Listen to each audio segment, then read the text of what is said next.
Class 2-এ পড়ে, পিঠের উপরে ব্যাগ থিয়া খাড়া হয়ে মারতেছে। তা আমি জিজ্ঞাসা করলাম, কে রে বেটা, পিঠের উপর তুই বই টই থিয়া খাড়া হয়ে পেশাব করিস, বসে থাকে কর। বস। বসে না। আমি বললাম, কেমনি পেশাব করা লাগে তোর স্যার শিখাইনি? স্যার যে কথা, প্রাইমারি পেশাব করার যায় দিকে আমার স্যারই খাড়া হয়ে পেশাব করে। স্যার আর সারি খাড়ায় পেশাব করে। এইরকম নাপাক অবস্থায় আপনার ছেলে বড় হলো, হাই স্কুলে গেল, এমন একটা টাইট ফুল প্যান্ট পরলো, সকাল 10টায় গেছে, বিকাল 6টায় আইসে। বাবা জিজ্ঞাসা করতে, কেরে বা 7 দিন হাই স্কুলে থাকলে পেশাব করিস নি? করছি আব্বা। কেমনি করছিস একটু দেখা তো। তখন এই ফুল প্যান্ট পরে তো বসা যায় না, তো কী হয়ে করছিস? খাড়া হয়ে করছি। আপনার বন্ধু খাড়া হয়ে থাকে, পেশাব নিংড়িবি, কথা কর না, নিংড়িবি। পেশাব থাকতি 2-1 ফোঁটা থাকতি, সেন্ট আনলো, সেই সেন্ট আনলো, টপ টপ করে পেশাব দিয়ে আর ন্যাংটা ভেজে গেল। তো ন্যাংটা ভেজে দেয়, ওই জিনিসটা কি হচ্ছে, একসময় শুকে গেল। 4বার যদি পেশাব করে, 4বার 40 ফোঁটা পেশাব দেয়, ওটা নাফাক হয়ে গেল, বিষক্রিয়া হয়ে গেল, ব্যাকটেরিয়া হয়ে গেল। অনুবীক্ষণ যন্ত্র দিয়ে দেখেন ওই জায়গা পোকা খাইলে কিলবিল কিলবিল কিলবিল করতেছে। ওই আবার কলেজে গেল, ওই একই অবস্থায়। কিছুদিন পর দেখা গেল পর্দার ভালো নাই, বেলে মাছ হয়ে গেছে। বিয়ে করবার চাই, আব্বা বিয়ে করবো না, আব্বা বিয়ে করবো কোথায়, তোর মাল আছে? আর এই মাদ্রাসার বাচ্চা করে পড়াব, দেখেন ওরকে কোনোদিনও টাইট ফুল প্যান্ট পরে নাই, পেশাব করে পানি লিছে, টপ টপ করে পড়ারও সুযোগ দেয়নি। ওই একটা মাল হচ্ছে। আজকে দেখলাম এক হুজুর 4 বিয়ে করছে। ধরে কোন কয় বিয়ে করছে? হায়। তারপরে বউরা বলতে, হুজুর খাবার ছাড়বো না। এই রে মজা পাশে ভাই, সিলভারের পাতিলে চিটেলালি, তখন আইডিয়া গরু শিং ছোট, ওই পাতিলের কাছে গিয়ে থেকে চিটেলালি নিচে পড়ে আছে।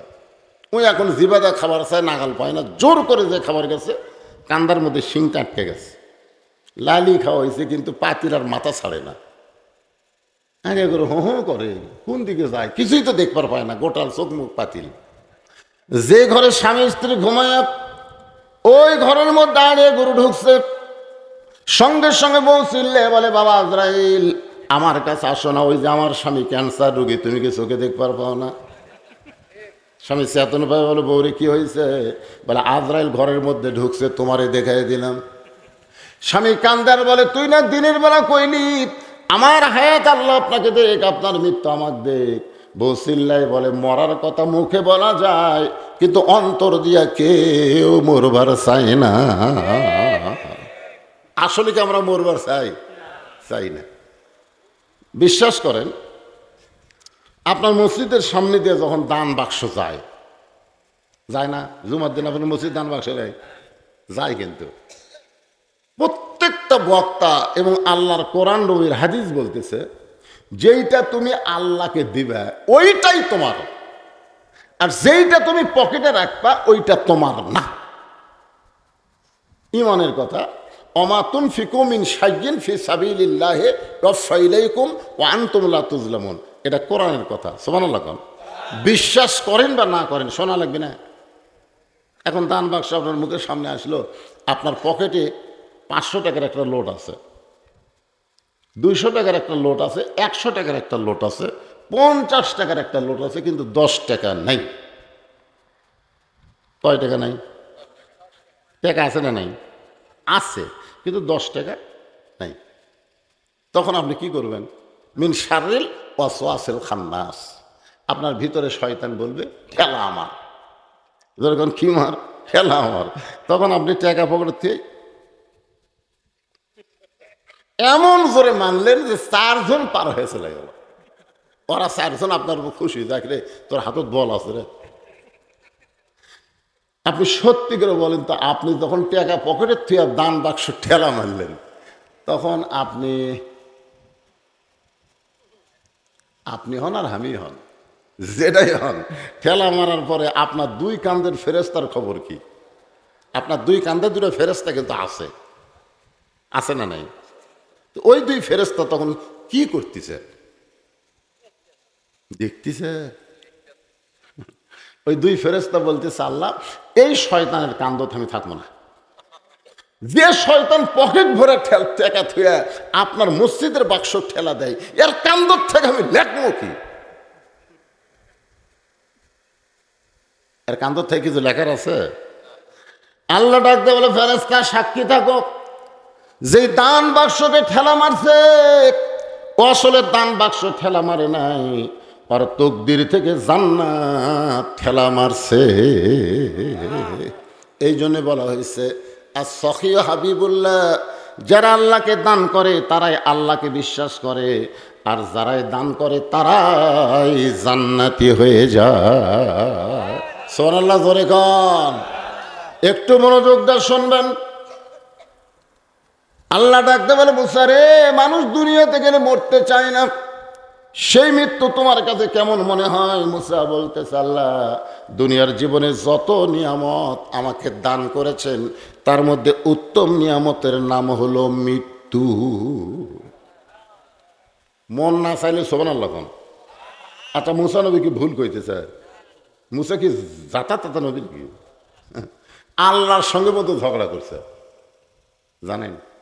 সেই মুসা বলতেছে, আল্লাহ দুনিয়াতে আমাকে যা দিছেন, নবীগিরি দিছেন, কালিমুল্লাহ দিছেন, বহু কিছু আমাকে দুনিয়াতে দিছেন, যতই দিয়েছেন তার মধ্যে সবচাইতে উত্তম উত্তম নিয়ামতের নাম হলো মৃত্যু। তা আপনার ইন্নালিল্লাহ বলেন কেন? এখন তো সুবহানাল্লাহ বলেন, কিন্তু মানুষ বললে ইন্নালিল্লাহ কেন পড়েন? ইন্নালিল্লাহ মানুষ কোন পড়ে? হ্যাঁ না, ইন্নালিল্লাহ হলো ইজা আসাবাতুহুম মুসিবা, যখন তোমাদের উপরে বিপদ। এই যে আমাদের ছেলেগুলো ইন্নালিল্লাহ, আমাদের যে ইয়ং জেনারেশন, এটা কিন্তু সুবহানাল্লাহ লয়, এটা হলো ইন্নালিল্লাহ। কারণ প্রত্যেকের হাতে একটা 4G মোবাইল আছে, ওরা দরজা জানলা বন্ধ করে সবাই যখন ঘুমায় যায় তারপরে শুরু করে দেয়। ওদের মন বলে কেউ দেখতেছে না, সবাই ঘুমায় গেছে, জানলা দরজা বন্ধ। কিন্তু ওর কি ইমান যদি থাকতো তাহলে বিশ্বাস করতো কেউ না দেখলো কে দেখতেছে। আরো জোরে বলেন, আল্লাহ দেখতেছে। এই বিশ্বাস যদি বাংলাদেশের যুবকদের থাকতো, একটা যুবকও নষ্ট হইতো না। কারণ বুড়া কালের কোন ইবাদত আল্লাহ কবুল করবে না, আল্লাহ কবুল করবে যৌবনের ইবাদত। এখন যতদিন ঘুষের চাকরি আছিল, বুঝলেন, ততদিন তওবা করেনি, কিন্তু যেই চাকরি গেছে তখন বলতেছে, আল্লাহ আল্লাহ, আজ থেকে আমি আর ঘুষ খাবো না, আল্লাহ আমি আর ঘুষ খাবো না। আল্লাহ কায় কেড়ে শয়তান, তোর চাকরি আসা, তোর ঘুষ খাওয়ার চাকরি নেই, তুই এখন তওবা করতেছিস, তার মানে যখন বুড়া তুড়া হয়ে গেছে আর চলবার পারে না, তখন আল্লাহ আর চুরি করবো না, আল্লাহ জীবনে বহু চুরি করছি, আল্লাহ আর চুরি করবো না। আল্লাহকে দেহের দিকে তাকায় দেখতো, তুই আর পারবো? যখন হয় চামড়া ঢিল, আল্লাহর সাথে দেয় মিল। কোনো মুরব্বী মানুষ, কোনো বুড়ি মানুষ, কোনো যুবতী যদি বেপর্দা অবস্থায় যায় আর বুড়ি যদি বোরকা পরে, তখন ইন্নালিল্লাহ পড়বেন, ইন্নালিল্লাহ। কারণ বুড়ির দিকে একটা বুড়াও তাকায় না, সেই বুড়ি বোরকা পড়ছে। আর যে যুবতীর দিকে সবাই তাকায় থাকে, সেই যুবতীর বোরকা নাই। জোয়ান যখন যুবকরা যখন বাহিরে ঘুরবে আর মুরব্বীরা যখন নামাজ পড়বে, তখন বুঝবেন ইন্নালিল্লাহ। আর মুরব্বীরা যদি মসজিদে নাও যায়, যুবকরা যদি নামাজ পড়ে, তখন জোরে সরে বলা লাগবে আলহামদুলিল্লাহ। এই যে ভাই আমার চাকরি করতেছে, একে মরা ফোন তো চাকরি করে পারবে? সরকারি চাকরি হলে দেখবেন একটা বয়স আসলে সরকারি কয়ে আর চাকরি করা লাগবে না, বসে থাকে বেতন খা, রিটায়ার কর, বসে থাকে বেতন খা। তো চোখের পাওয়ার খারাপ, কানের পাওয়ার খারাপ হয়ে গেছে, কলম ধরলে হাত থরথর করে কাঁপে, তো চাকরি করা লাগবে কেন? তুই যৌবন বয়স সরকারও দিছিস, এখন বুড়া বয়সে বসে থাকে খা।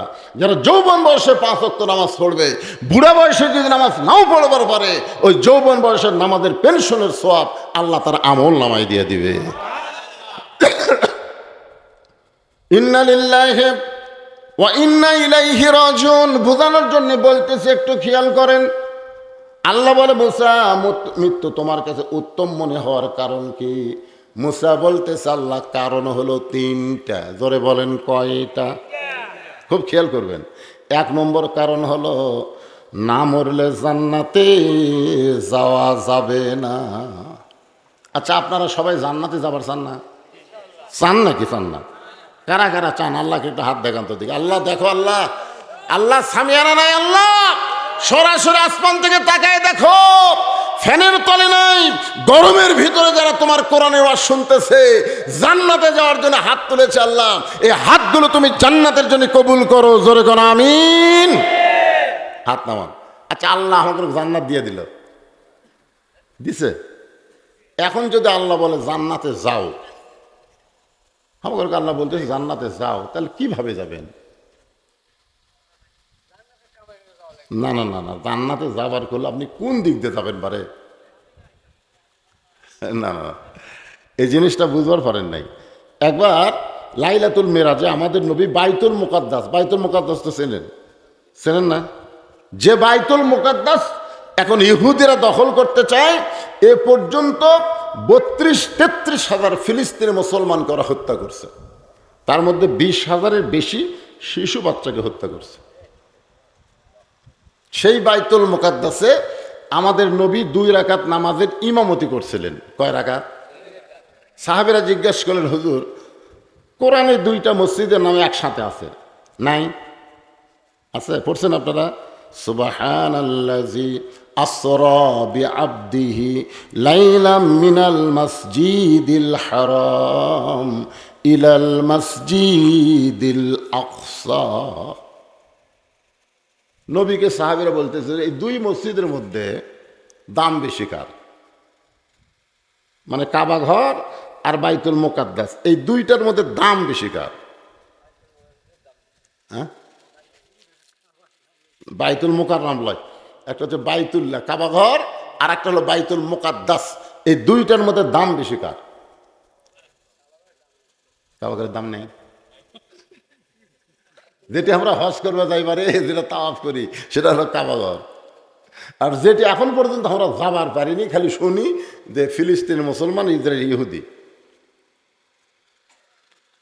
আল্লাহ রাসূল বললেন, সাহাবীরা শোনো, বাইতুল্লাহর দাম বেশি আর বাইতুল মুকাদ্দাসের সম্মান বেশি। সবাই সুবহানাল্লাহ বলেন। এখন আপনাদের কাছে আমার প্রশ্ন হলো, সম্মান আর দাম, এই 2টার মধ্যে তফাৎ কি? আমাদের বাংলাদেশে প্রাইমারির দাম বেশি, কিন্তু এইরকম মাদ্রাসার সম্মান বেশি। জোরে কর কথা ঠিক কিনা? বিশ্বাস যদি না করেন তার একটা প্রমাণ দেখেন। আপনাকে জেনারেল শিক্ষিত এমপি যদি আপনাকে মসজিদে জুমার দিনে আসে, আর ওই গ্রামের একটা গরিবের ছেলে যদি দাওরা পাস করে ইমাম হয়, আপনারা বলেন তো এমপির কি বেশি?